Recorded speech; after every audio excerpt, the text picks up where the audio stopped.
Tenaga perawat adalah profesi yang sangat dibutuhkan, apalagi pada saat kondisi pandemik kemarin. Tenaga perawat merupakan garda terdepan untuk melayani seluruh pasien-pasien yang terdampak. Tapi kenapa masih begitu banyak tenaga keperawatan yang menganggur? Katanya dibutuhkan, tapi kok banyak yang menganggur? Data institusi pendidikan di Indonesia, khususnya tenaga keperawat, itu meningkat pesat di Indonesia, khususnya di wilayah daerah atau kecamatan-kecamatan. Berdasarkan catatan terakhir, mulai dari 2004 sampai 2014 terjadi peningkatan yang sangat signifikan, mencapai 80% banyaknya institusi pendidikan tenaga keperawatan. Surplus keperawatan merupakan kondisi di mana tenaga keperawatan sudah lebih banyak daripada yang dibutuhkan oleh suatu wilayah. Jadi lulusannya sudah terlalu banyak, sedangkan instansi kesehatan yang membutuhkan tenaga keperawatan sudah mencukupi. Jadi kondisi yang tidak seimbang ini kita disebut dengan surplus keperawatan.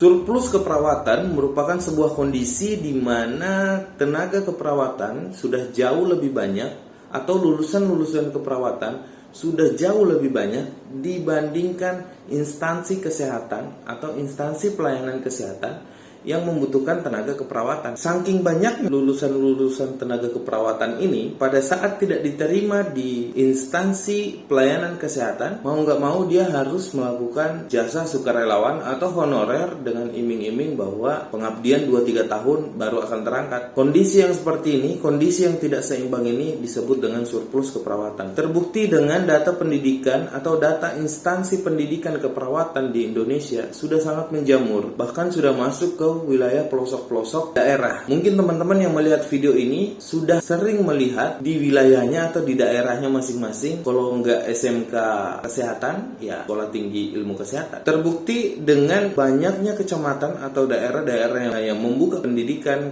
tenaga keperawatan yang menyebabkan terjadinya surplus keperawatan. Lulusannya semakin banyak, namun lapangan kerjanya semakin sedikit. Data pengangguran tenaga keperawatan di Indonesia, kita ngambil data dari Jawa Timur yang telah terjadi surplus keperawatan besar-besaran. Setiap tahunnya wilayah tersebut memiliki 12.000 tenaga keperawatan yang berstatus pengangguran. Berdasarkan data yang kami ketahui bahwa wilayah tersebut telah memiliki jumlah kelulusan tenaga keperawatan sekitar 43.000 per tahun. Dan yang keterima kerja hanya sekitar 2-8.000 orang. Nah, pertanyaannya, kemana sisanya? Kemana 35.000 orang itu? Tenaga perawat yang 35.000 orang itu kemana tuh? Apakah dia akan menjadi kasir Alfamart atau Indomaret? Apakah dia harus jadi sales mobil? Sepertinya kebanyakan dari mereka akan berpikir, ya lebih baik keluar dari profesi kita gitu. Atau menjadi sukarelawan di instansi kesehatan terdekat yang dimana dia digaji 300.000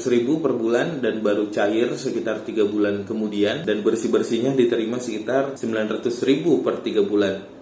Miris banget. Tenaga keperawatan ini dibutuhkan tapi direndahkan. Sepertinya ini harus kita bahas di video selanjutnya. Dan pertanyaan tadi, mau dibawa kemana sisa tenaga keperawatan itu? Nanti kita akan bahas lebih detail lagi di bawah. Dan namun kita bahas dulu beberapa penyebab pengangguran tenaga keperawatan di Indonesia. Penyebab pengangguran selanjutnya itu dikarenakan kurangnya edukasi dari pemerintah terkait pendidikan masa depan. Jadi anak-anak muda di daerah ini tidak tahu dan tidak dibekali dari sekolahnya misal bahwa profesi apa sih yang tepat yang kita ambil gitu. Profesi apa sih yang tepat yang bisa kita gunakan di masa depan untuk mencerahkan masa depan kita gitu. Nggak tahu, ngeblank. Ya mungkin di anak-anak perkotaan mungkin mendapatkan edukasi itu, tapi anak-anak di daerah bagaimana? Kalau anak-anak di daerah mayoritas mengambil jurusan kesehatan, miris, itu miris banget.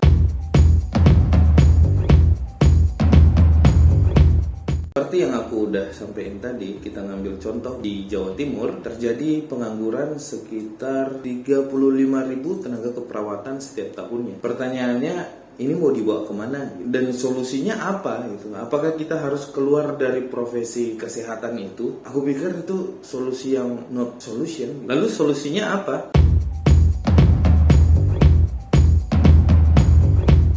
beberapa solusi bagi pengangguran tenaga keperawatan di Indonesia. Salah satunya adalah dengan merantau ke luar negeri, karena memang ada beberapa negara yang membutuhkan tenaga keperawatan dan memang Indonesia sudah menjalin kerjasama dengan negara-negara tersebut. Contohnya seperti Jerman, Belanda, Jepang yang siap menerima tenaga-tenaga keperawatan dari Indonesia. Dan baiknya lagi adalah maupun dia lulusan S1 tanpa harus mengambil program profesi nurse, itu tetap akan diterima. Namun beberapa kendala yang bisa dihadapi dengan solusi ini adalah bahwa kita tahu tadi tenaga keperawatan kebanyakan lulusannya adalah dari daerah-daerah. Nah, bagaimana mungkin kita menerima sebuah kenyataan bahwa orang tua kita aja melarang ke kota, gimana dia ngizinin ke luar negeri gitu. Tapi nggak tahu, memang ada beberapa kebanggaan sendiri gitu kalau memang kita harus ke luar negeri. Dan kalau ke luar negeri ini masih banyak lagi tantangannya, karena memang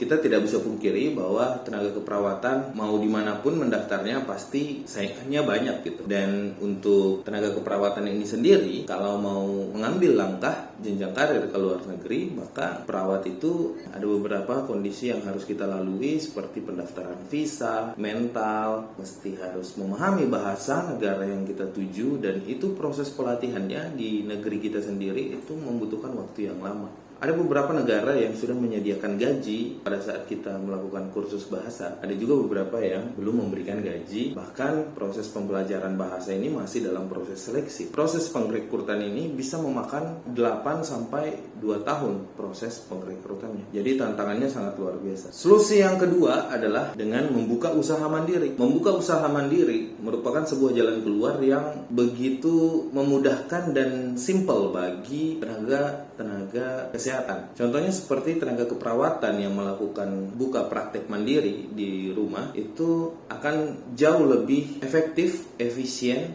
buat pihak keluarga maupun dirinya sendiri, karena tidak perlu keluar kota, tidak perlu keluar negeri, cukup di daerah kita sendiri untuk buka praktek dan berjalan. Namun ada beberapa tantangan yang harus dihadapi untuk buka praktek mandiri ini, terutama dari segi perizinan.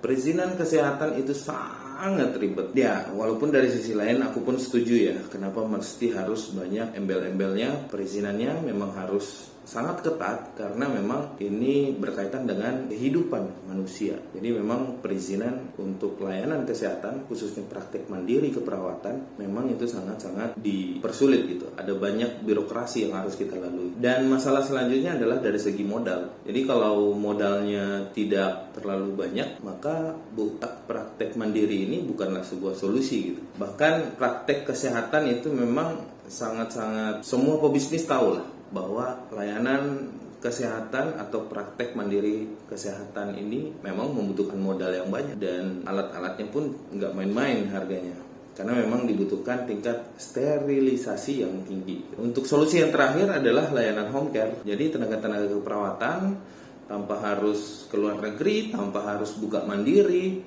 tanpa harus mengeluarkan modal, namun tetap bisa melakukan pelayanan di masyarakat tanpa harus melenceng dari profesinya. Dengan pelayanan home care ini, tenaga keperawatan itu bisa mendapatkan upah yang sangat kompetitif, dan tingkat kesadaran pasien sudah mulai terbuka dengan adanya pelayanan home care, bahwa memang dengan mendatangkan perawat jauh lebih memudahkan dia untuk proses pemulihan atau penyembuhan dari penyakit yang dia alami gitu. Nah, kami sendiri telah membuka layanan home care dengan nama Indo Home Care. Indo Home Care sudah kami buka sejak tahun 2019, di mana proses pelayanannya Indo Home Care memang terfokus pada proses pelayanan pasien di rumah. Dan tingkat kesadaran pasien memang sudah mulai terbuka, bagaimana nikmatnya, bagaimana nyamannya apabila proses perawatannya di rumah. Dan tenaga-tenaga keperawatan tetap bisa melakukan pengabdian dirinya kepada masyarakat dengan adanya program home care ini. Indo Home Care sendiri telah memiliki beberapa pelayanan dan sudah memiliki sekitar 250 tenaga keperawatan yang telah melakukan pengabdian di masyarakat dengan program pelayanan home care. Tidak hanya keperawatan, Indo Home Care juga menyediakan layanan dokter, layanan terapis, dan layanan alternatif lainnya. Dan begitu banyak jenjang karir buat tenaga keperawatan apabila bergabung di Indo Home Care.